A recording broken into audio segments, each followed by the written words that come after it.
आज देखेंगे part 6 polity का। पार्ट 6 पॉलिटी का देखेंगे समता या समानता का अधिकार, अनुच्छेद 14 से 18 तक।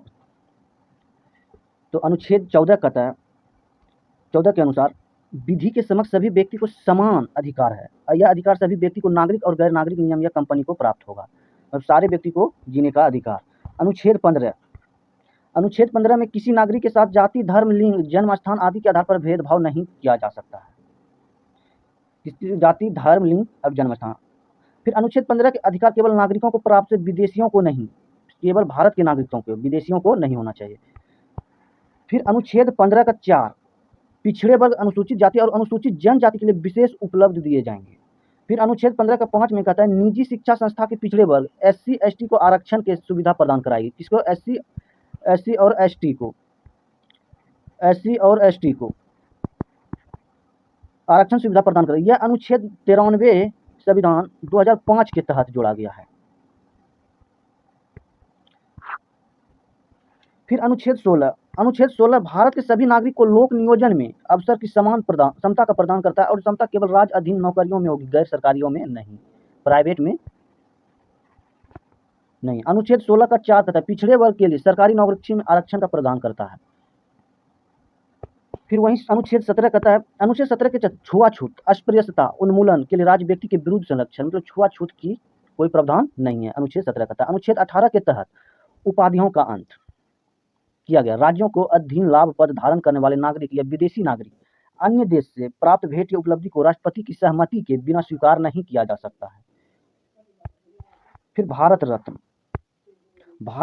पद्म विभूषण, पद्मश्री आदि अलंकरण अनुच्छेद 18 के उल्लेखित उपाधि में शामिल नहीं है, लेकिन इसलिए इसका प्रयोग कोई भी व्यक्ति अपने नाम के साथ नहीं जोड़ सकता है।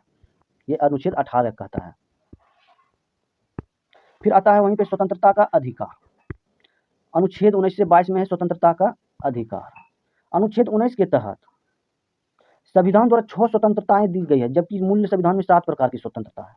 अनुच्छेद 19 के 1 सभी भारतीय नागरिक को वाक्य अभिव्यक्ति की स्वतंत्रता और प्रेस की स्वतंत्रता प्रदान करता है। यह अधिकार विदेशियों को प्राप्त नहीं होगा।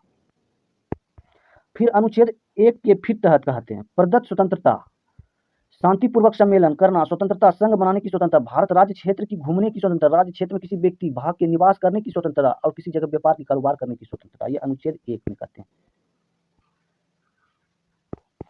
सर्वोच्च न्यायालय में जाने का अधिकार, चुप रहने का अधिकार, राष्ट्रीय ध्वज फहराने का अधिकार, सूचना का अधिकार आदि ये अनुच्छेद 19 का 1 के तहत मौलिक अधिकार माना जाता है। क्या माना जाएगा? तो मौलिक अधिकार माना जाएगा। तो क्वेश्चन में देगा जाने का अधिकार किस अधिकार को माना जाता है? अनुच्छेद के 1 तहत मौलिक अधिकार को माना जाता है, या चुप रहने का अधिकार को।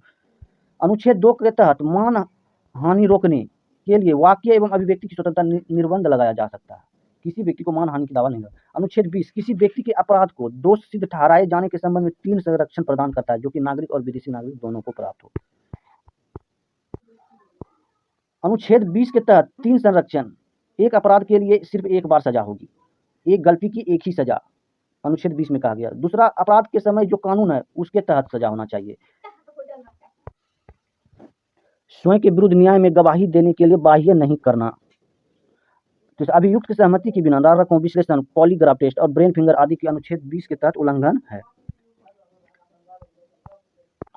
अनुच्छेद 21 सभी व्यक्ति एवं प्राणदेही स्वतंत्रता अधिकार प्रदान करता है। अनुच्छेद 21 के को 86वां संविधान संशोधन 2002 के तहत शिक्षा का अधिकार मूल अधिकार बनाया गया, जिसमें 6 वर्ष के आयु तक के बच्चों के लिए राज्य निःशुल्क शिक्षा का उपलब्ध कराया गया, कोई फीस नहीं लगा। अनुच्छेद 22 किसी व्यक्ति को कुछ दशा में गिरफ्तारी, निरोध, संबंध संरक्षण प्रदान करता है, जिसके संबंध में 3 अधिकार। गिरफ्तारी के कारण बताना होगा, गिरफ्तारी के बाद 24 घंटे के अंदर दंड अधिकारी के सामने पेश करना होगा, अपने पसंद के केवल वकील की सलाह प्रदान अधिकार कर सकते हैं। अनुच्छेद 22 निवारक निरोध कानून एवं कानून। निवारक निरोध किसी व्यक्ति को इसके तहत गिरफ्तार करने के उद्देश्य से अपराध करने से रोकना होता है। निवारक निरोध अधिनियम 1950 को पारित किया जाए, जबकि 1969 में तक जारी रहा। गैर कानूनी गतिविधि रोकथाम अधिनियम पर यूएपीए 1970 पारित हुआ, जिसमें 2019 में संशोधन किया। आंतरिक सुरक्षा अधिनियम का मीसा 1971 में लागू हुआ, जिसे 1978 से 1979 में समाप्त किया गया।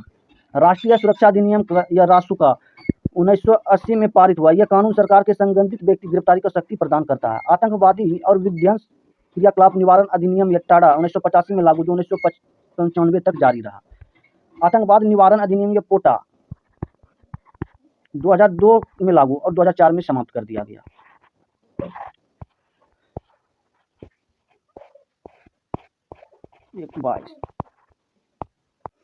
शोषण के विरुद्ध अधिकार अनुच्छेद 23 से 24। अनुच्छेद 23 में मानव दुर्व्यवहार और बाल श्रम की निषेध किया गया, जिसे अनैतिक दुर्व्यवहार अधिनियम 1956 के बंधुता मजदूरी अधिनियम 1976 में पारित किया गया। अनुच्छेद 24 के तहत बाल श्रम प्रतिषेध किया गया। इसके तहत 14 वर्ष के कम उम्र के बालकों को कारखाना या फैक्ट्रियों में काम नहीं करना पड़े।